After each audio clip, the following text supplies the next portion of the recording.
All right, today we're going to dive into a really radical, maybe even an uncomfortable idea about human evolution. It's a hypothesis that takes a poison we all know and fear and asks a question that sounds, well, just completely backwards. What if it actually helped build the modern human mind? I mean, we all know this, right?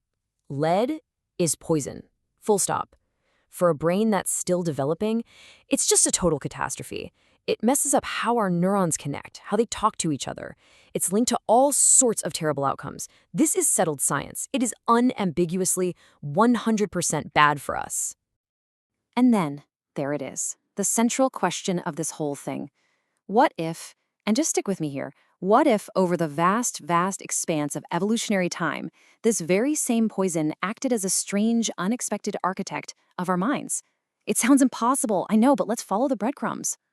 So to even start to wrap our heads around this, you've got to understand that our relationship with lead isn't just some modern industrial problem. Oh no, it goes way back. It's ancient. And this is where we get our first kind of mind-blowing piece of evidence. Scientists looked at the fossilized teeth of our really distant ancestors. We're talking early hominins. And what do they find? Traces of lead locked right there in the enamel. This tells us that for potentially millions of years, our ancestors were living with this persistent, low-level exposure to lead. And look, this wasn't from, lead paint or gasoline like we think of today. We're talking about natural sources, lead just sitting there in the rocks and soil. It was in mineral pigments like ochre that they might have used, and it was in contaminated water.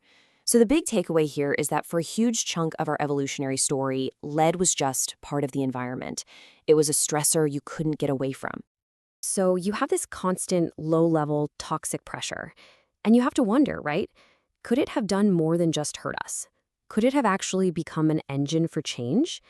And that brings us to the core concept behind this whole hypothesis. The people who came up with this theory, they call it evolutionary trauma. Basically, the idea is that a persistent damaging force, like lead, can act as a filter for evolution. But maybe it's more than that.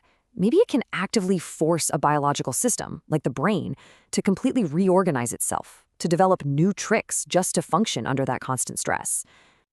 I know this might sound a little out there, a little abstract, but we actually have a perfect real-world example of how this kind of evolutionary logic works. So think about this. In parts of the world where malaria is really common, a gene that causes sickle cell anemia became more widespread. Now, why would that happen? Well, it turns out that carrying just one copy of that gene gives you pretty good protection against malaria. It's a classic evolutionary trade-off. The stressor, malaria, selected for a genetic adaptation that comes with its own serious costs. So the million-dollar question is, could lead have been a similar kind of stressor, pushing for some unknown adaptation in our brains? And this brings us to a fork in the road, really. Two totally different ways this could have played out over those millions of years. And this is really the heart of the whole idea. So was lead just a simple filter? Something that just weeded out the most vulnerable, leaving the least damage to carry on? Or was it something more? Was it actually a creative force that sculpted the very way our brains are wired? Okay, let's break this down. In scenario A, you've got the simple filter model. Lead causes damage, and the individuals who just happen to be a little bit luckier or have slightly better defenses, they survive. The basic blueprint of the brain doesn't really change. But then you have scenario B, the pattern adaptation idea, and this is where things get really wild. This suggests that the constant stress from lead actually favored brains that developed entirely new wiring patterns, new ways of connecting that were more resilient and could work despite the poison. So let's just boil it down. Is lead just a filter, something that only breaks things, or is it a sculpture? A really harsh one, for sure, but a sculpture nonetheless. One that forced the brain into a new and maybe even more robust shape over countless generations. All right, so if we entertain this idea that lead was a sculptor, how on earth could that actually work? Like, what parts of the brain are we even talking about here? Well, the hypothesis zeroes in on the very systems we know lead messes with the most. First up, the prefrontal cortex. That's the CEO of our brain, in charge of planning and control. And second, our dopaminergic systems, which handle all things reward, risk, and motivation. The theory goes that constantly disrupting these areas could have selected for brains with more flexible or redundant wiring in those exact circuits. And if we zoom all the way down to the molecular level, we have a pretty good idea of how lead does its dirty work. It pretends to be calcium, which messes up how neurons talk to each other. It blocks key receptors you need for learning and memory. And it slows down the whole network by damaging the insulation around the brain's wiring. So, an evolutionary adaptation would have to be some kind of workaround, a new developmental plan that could withstand this chemical assault. Okay, so what do we have? We've got this super provocative theory, we've got some plausible ways it could work, and we've got this deep, deep historical context. But how could we ever know if any of this is actually true? Well, that brings us to the search for an answer. And this is without a doubt the most important thing to get. The authors are not sitting here saying this is a proven fact. They're proposing a structured, testable idea. That's how good science works, right?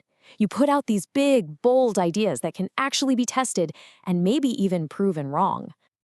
And get this, there are actual concrete ways we could try to test this. You could compare our brain networks to those of our primate relatives. Archaeologists could try to match up lead levels in fossils with big shifts in behavior, like tool making. You could even study modern groups or use animal models to see if this kind of exposure can cause heritable changes over generations. Okay, before we wrap up, we have to hammer this next point home with zero ambiguity. This hypothesis is not, I repeat, not saying that lead is good for you or that brain damage makes you smarter. That is a dangerous, completely wrong interpretation. The argument is that something harmful over a massive timescale can force a system to become more resilient to that specific harm. So look, whatever role lead might have played in our deep, deep past, it changes absolutely nothing about today. Lead is a dangerous neurotoxin. The public health mission to get it out of our environment is and has to remain an absolute priority. This is a story about our history, not a prescription for our future. And that just leaves us with this final, kind of haunting question. Is it possible that deep within the incredibly complex wiring of our own minds, in the way our prefrontal cortex plans and our reward systems fire, that we're all carrying a faint fossil, a structural echo of a million-year-long battle with a poison from the earth itself?